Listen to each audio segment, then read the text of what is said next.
Bismillahirrahmanirrahim. Assalamualaikum warahmatullahi wabarakatuh. Alhamdulillah. Alhamdulillahi ala kulli hali wa ni'mah. Ashhadu an la ilaha illallah wahdahu la syarika lah. Wa ashhadu anna sayyidana Muhammadan abduhu wa rasuluhu la nabiyya ba'dah. Allahumma salli wa sallim wa barik wa karrim ala sayyidina wa maulana Muhammadin wa ala alihi wa ashabihi ajma'in. Rabbi shrah li sadri wa yassir li amri wahlul 'uqdatam min lisani yafqahu qawli. Rabbi ati nafsi hudaha wa zakkiha anta khairu man zakkaha anta waliyuha wa maulaha amma ba'd. Para pemirsa TVRI Sumatera Selatan yang senantiasa dimuliakan Allah Subhanahu wa taala. Inni uhibbukum fillah. Hamba yang dhaif senantiasa mencintai saudaraku semuanya karena Allah Subhanahu wa taala. Sebagaimana Allah pertemukan kita di dunia ini dalam ketaatan, dalam kebaikan, semoga kelak Allah pertemukan kita di dalam surganya. Amin. Allahumma amin. Para pemirsa yang berbahagia, tema kajian kita kali ini akan membahas seputar 10 pemberat amal kebaikan kita di akhirat kelak. Sebagai seorang yang beriman, kita meyakini bahwa salah satu kedahsyatan hari kiamat itu disebut dengan Al-Mizan. Al-Mizan artinya timbangan. Al-Mizan menimbang berat dan ringannya sesuatu. Secara istilah, Allah Subhanahu wa taala nanti pada hari kiamat akan meletakkan timbangan untuk menimbang amal manusia. Menimbang amal baik itu yang soleh, amal soleh, dan sebaliknya juga amal yang buruk. Dan beriman kepada adanya al-mizan ini dalam akidah Ahlus Sunnah wal Jamaah sesuatu yang wajib. Karena berdasarkan Al-Quran, hadis baginda Rasulullah SAW dan ijma' para ulama bahwa al-mizan itu pasti akan ada. Dalam Al-Quran surah Al-A'raf, Allah Subhanahu wa taala berfirman, "Wal waznu yawma idzinil haqq." Wal waznu yawma idzinil haqq. Artinya apa? Bahwa al-mizan, timbangan itu sesuatu yang hak akan terjadi pada hari kiamat. Faman thaqulat mawazinuhu faulaika humul muflihun. Barang siapa yang timbangan amalnya berat, amal kebaikannya berat, maka mereka itu orang-orang yang beruntung. Wa amma man khaffat mawazinuhu faulaika alladhina khasiru anfusahum bima kanu biayatina yazlimun. Sedangkan orang-orang yang ringan timbangan amal kebaikannya, maka mereka itulah orang-orang yang merugi karena mereka tidak percaya dengan ayat-ayat Allah Subhanahu wa taala. Maka bagaimana bentuk al-mizan, timbangan pada hari kiamat tersebut? Dalam sebuah riwayat dijelaskan dalam Syu'abul Iman, Imam Al-Baihaqi menjelaskan al-mizanu lahu lisanun wa kaffatan yuzanu fihi al-hasanat was-sayyi'at. Al-mizan itu, timbangan itu bentuknya memiliki lidah dan memiliki 2 neraca yang dengannya itu menimbang amal-amal kebaikan dan amal-amal keburukan. Dalam riwayat lain juga disebutkan oleh Al-Hakim, yudha'ul mizanu yaumal qiyamah.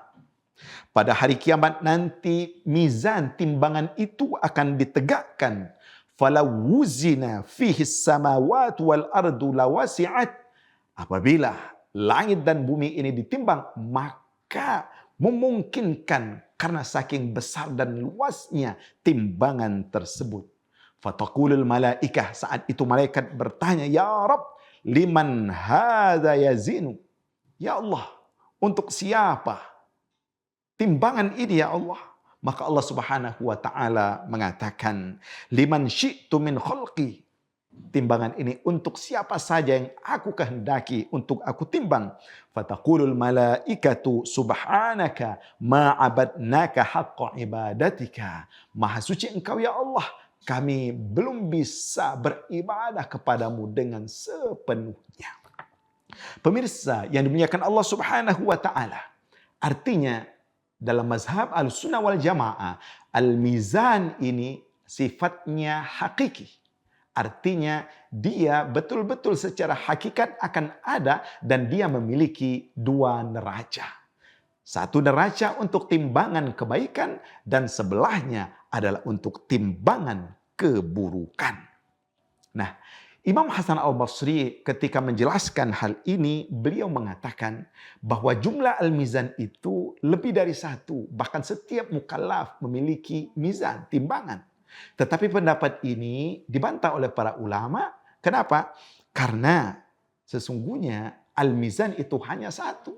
Sedangkan yang timbang itu banyak. Artinya apa? Ini hanya perdebatan mengenai apakah mizan timbangan itu hanya satu atau berbilang.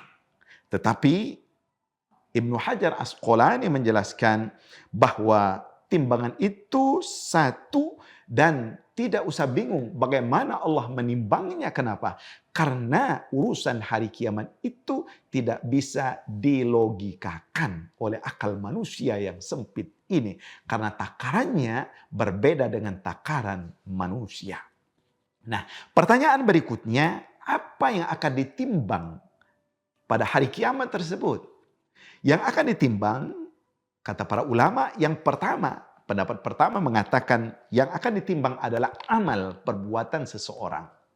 Hal ini disandarkan kepada beberapa riwayat hadis, misalnya kalimatani khafifatani 'alal lisan, thaqilatani 'indal mizan, habibatani ilar rahman, subhanallah wa bihamdihi subhanallahil azim. Nah, hadis ini menjelaskan bahwa kalimat subhanallah wa bihamdihi, orang yang mengamalkan kalimat ini, amal kalimat ini akan ditimbang pada hari kiamat. Ini pendapat yang pertama. Pendapat yang kedua yang mengatakan yang akan ditimbang nanti pada hari kiamat orang yang beramal tersebut. Kalau yang pertama tadi amalnya yang akan ditimbang, yang kedua ini mengatakan bahwa orang yang beramal itu yang akan ditimbang. Hal ini disandarkan oleh beberapa riwayat hadis yang berbunyi, misalnya suatu ketika Ibnu Mas'ud menaiki sebuah pohon. Dan ketika naik sebuah pohon arak ini, tersingkaplah kainnya sehingga betis beliau terlihat. Dan para sahabat tertawa saat itu. Kata Rasul, mimma tadhakun? Apa yang membuat kalian tertawa? Para sahabat mengatakan, min diqqati saqai. Ibnu Mas'ud, ya Rasulullah, kami tertawa karena melihat begitu tipisnya, kecilnya betisnya Abdullah ibnu Mas'ud. Apa kata Rasul? Sesungguhnya walladzi nafsi biyadihi lahu ma athqalu fil mizan min Uhud. Sesungguhnya kalau ditimbang dua betis yang kecil itu, maka dia akan lebih berat dari Jabal Uhud. Kenapa? Karena ternyata Abdullah ibnu Mas'ud adalah seorang yang banyak beramal soleh dan beramalnya dengan penuh keikhlasan. Pendapat yang ketiga mengatakan bahwa yang akan ditimbang adalah suhuf, catatan amal-amal tersebut. Nah, ketika pendapat ini sama-sama benar, bisa jadi Allah menimbang amal perbuatannya, atau juga Allah menimbang orang yang melakukan amal-amal tersebut, atau yang ketiga, catatan amal itu yang akan ditimbang nantinya. Pertanyaannya, masing-masing kita apakah sudah menyiapkan amal-amal soleh, amal-amal kebaikan yang nanti bisa memberatkan timbangan kebaikan kita tersebut? Ini yang akan kita jelaskan. Minimal ada 10 amalan yang ringan yang bisa kita lakukan untuk memberatkan amal kita tersebut.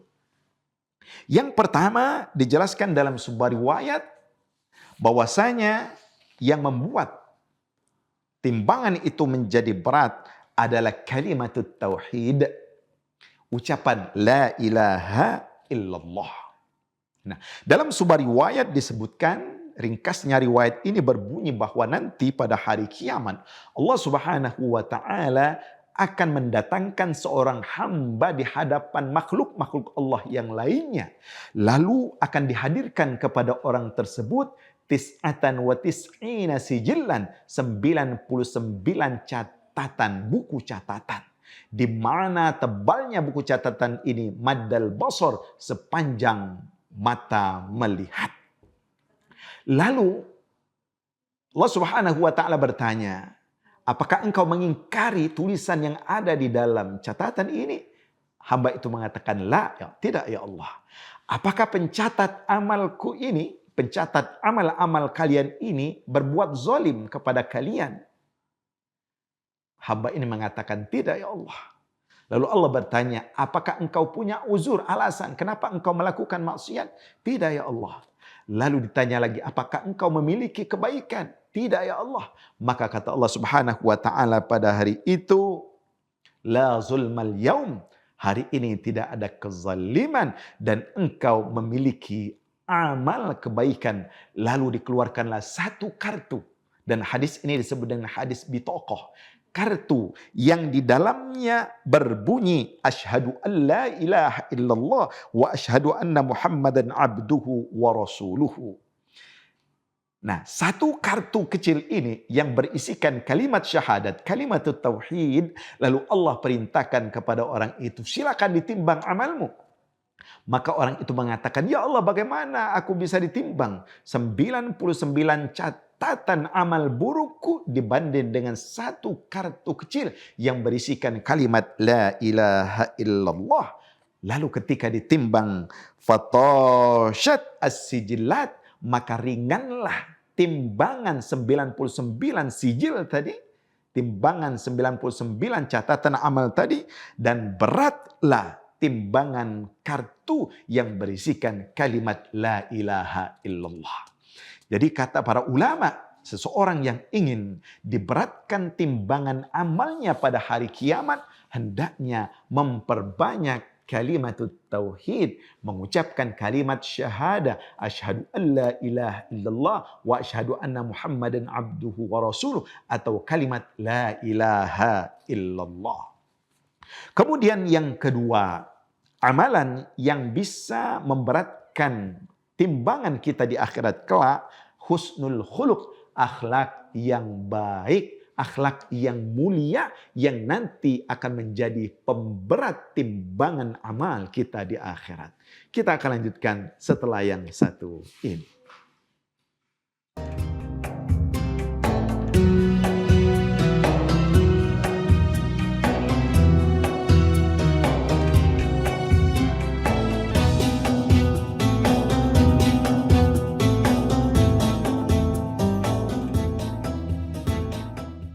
Pemirsa yang dimuliakan Allah Subhanahu wa taala, amalan kedua yang memberatkan timbangan kesalehan kita di akhirat adalah husnul khuluq, akhlak yang mulia. Baginda Rasulullah sallallahu alaihi wasallam bersabda, "Ma min syai'in yudha'u fil mizan athqalu min husnil khuluq, wa inna sahiba husnil khuluq la yablugha bihi darajata sahibis shaum was shalah." Tidaklah sebuah amalan yang ketika diletakkan nanti di timbangan lebih berat kecuali husnul khuluq, akhlak yang mulia. Dan seseorang yang memiliki akhlak mulia itu dapat mencapai derajat orang-orang yang selalu berpuasa dan selalu solat. Amalan yang ketiga adalah memperbanyak zikir subhanallah wa bihamdihi subhanallahil azim. Rasulullah sallallahu alaihi wasallam bersabda, kalimatani khafifatani 'alal lisan, dua kalimat yang sangat ringan di lidah, Thaqilatani indal mizan, berat dalam timbangan. Habibatani ilar rahman, sangat dicintai oleh Allah Subhanahu wa taala. Subhanallah wa bihamdihi subhanallahil azim, yang artinya maha suci Allah dan segala puji baginya, maha suci Allah yang maha agung. Yang keempat, mengucapkan kalimat alhamdulillah. Dalam sebuah riwayat disebutkan at-tahuru syatrul iman. Kata Rasul, kebersihan itu adalah setengah dari keimanan.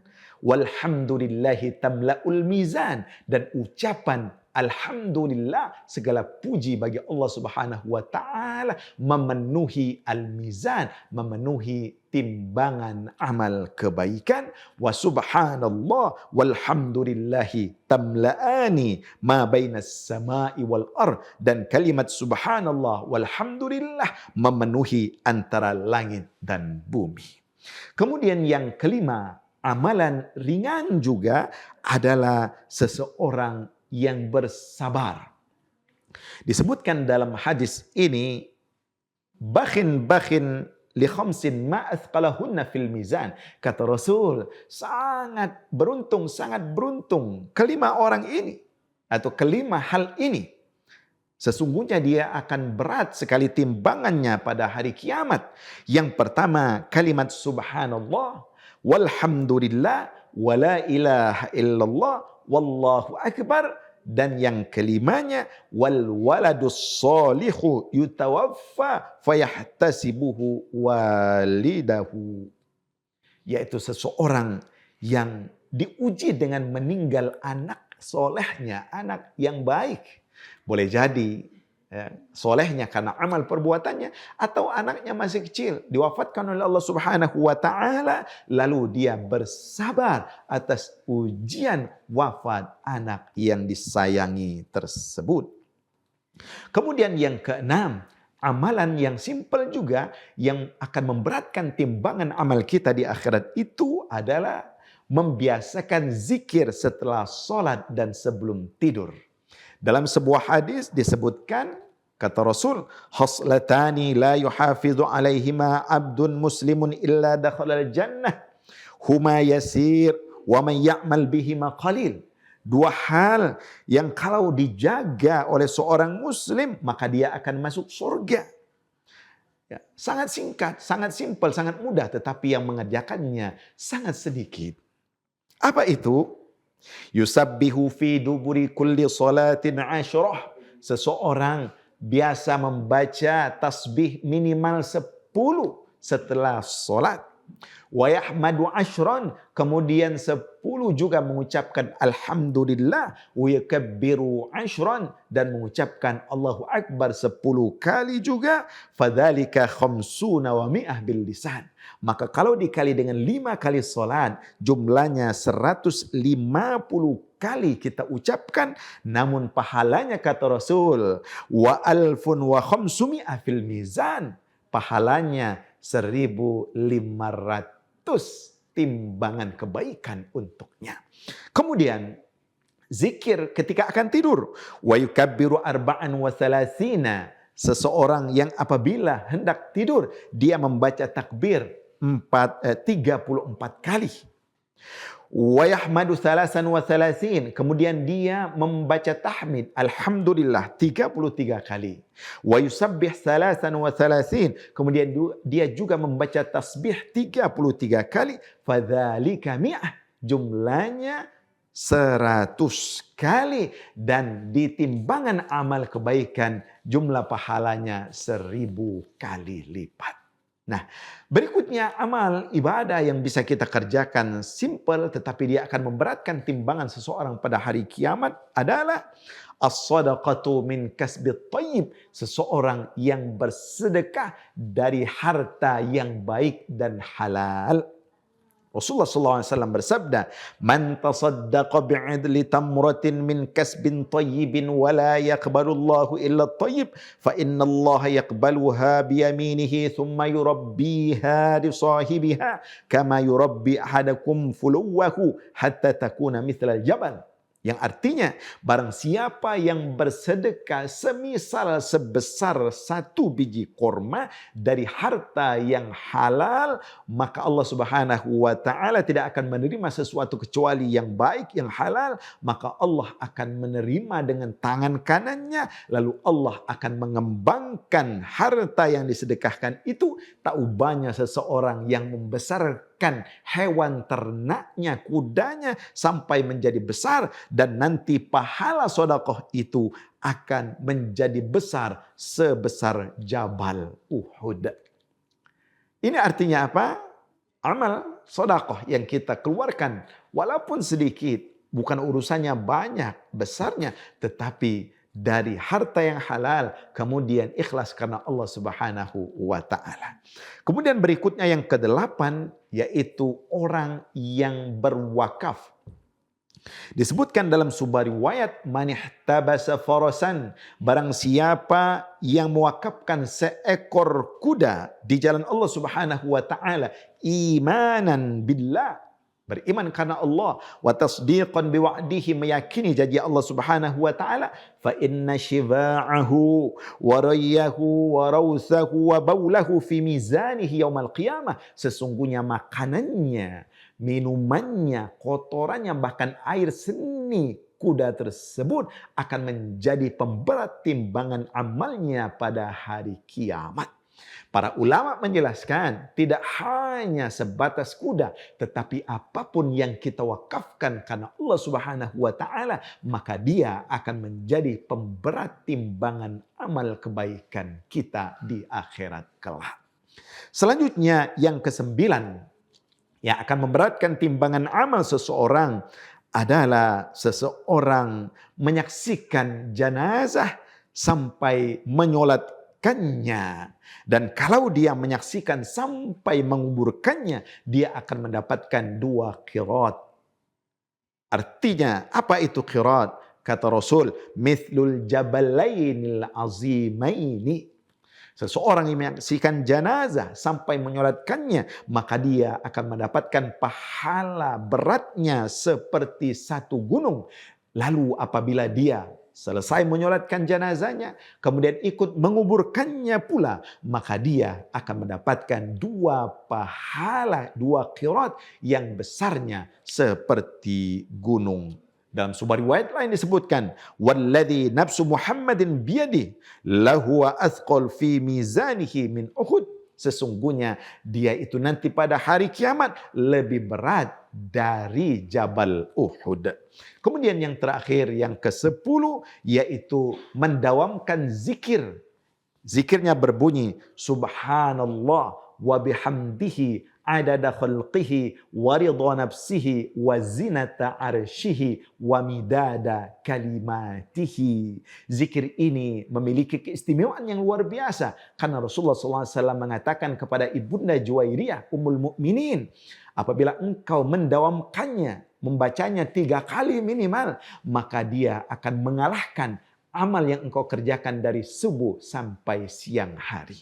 Pemirsa yang dimuliakan Allah Subhanahu wa taala. Al-mizan, timbangan amal, sesuatu yang hak, sesuatu yang pasti akan terjadi. Karena itu Allah Subhanahu wa taala dalam Al-Qur'an surah Al-Anbiya ayat 47 menjelaskan, wa nadha'ul mawazinal qista liyaumil qiyamati fala tuzlamu nafsun syai'a wa in kana mithqala habbatin min khardalin ataina biha wa kafa bina hasibin. Nanti pada hari kiamat kami akan letakkan al-mizan, timbangan dengan seadil-adilnya. Hari itu tidak ada 1 jiwa pun yang terzalimi. Sekecil apapun perbuatan, sekecil biji sawi sekalipun, maka kami akan datangkan, kata Allah Subhanahu wa taala, tidak ada yang akan terzolimi pada hari itu, dan cukuplah kami, kata Allah, sebaik-baik menghitung amal perbuatan hamba-hambaku. Artinya kita diingatkan dengan meyakini adanya al-mizan ini, memperhatikan setiap tindak tanduk kita, langkah-langkah kita, amal perbuatan kita, Apakah perbuatan kita ini memberatkan timbangan kebaikan atau sebaliknya memberatkan timbangan keburukan? Ucapan kita, langkah kaki kita, tersenyum kita, tertawa kita, apakah ini memberatkan timbangan kebaikan atau sebaliknya dia akan memberatkan timbangan keburukan kita di akhirat kelak? Kita berharap kepada Allah Subhanahu wa taala agar Allah Subhanahu wa taala senantiasa membimbing kita untuk selalu melakukan amal-amal soleh, amal-amal kebaikan agar supaya nanti timbangan itu menjadi timbangan berat dalam kebaikan. Sebaliknya kita pun bisa meninggalkan amal-amal keburukan dan dosa-dosa sehingga nanti akan ringan juga amal keburukan kita tersebut. Semoga bermanfaat dan memberikan pencerahan bagi kita semuanya.